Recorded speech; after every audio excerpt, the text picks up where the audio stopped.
السلام عليكم يا شباب، شلونكم؟ بهذا الفيديو راح نشحن لايك بسوريا. تمام، او طريقة الشحن لايك بسوريا.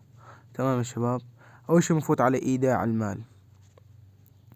اول شي هذا رابط البوت، اسمه النخبة 963، راح احط لكم اياه بالوصف، ابحثوا عنه بحث.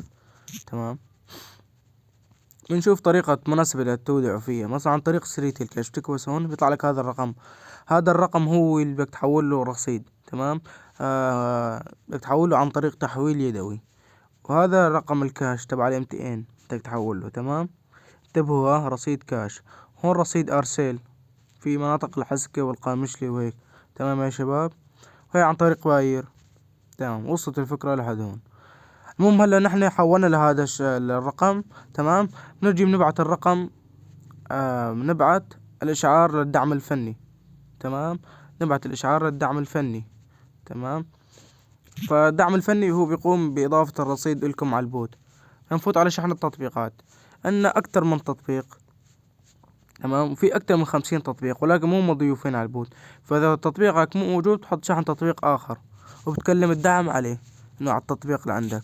تمام، فمنفترض شحن لايكي طلع لك 200 ألماسة ب5 دولار.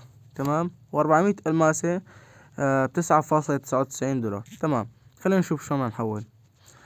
5 ضرب 15,200 بيطلع حساب 200 ألماسة 67 ألف.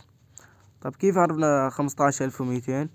من الإيداع. هون هو حاط لك هون الإيداع دائما بيتغير.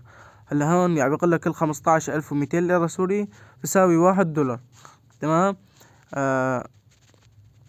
1 دولار. تمام، نفوت على شحن أي تطبيق بدكم إياه، في كتير شحن تطبيقات. إذا مو موجود تحط شحن تطبيق آخر. اليوم حكينا على اللايكي.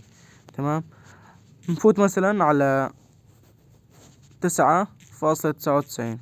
انت بتحول 152 ألف. تمام، على البوت، وبضيف لك اياه هون. انت فيك تشتري فيه 400 ألماسة. تعمل هيك بعد ما تبعت الإشعار للدعم الفني، فبصير عندك رصيد في البوت. بتحط شراء. هون عم بيقول لي ما عندك رصيد، ليش؟ لأنه أنا لسه مو محول.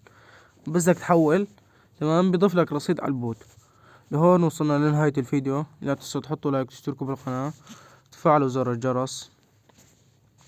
معكم متجر النخبة، دمتم سالمين. حي رابط البوت.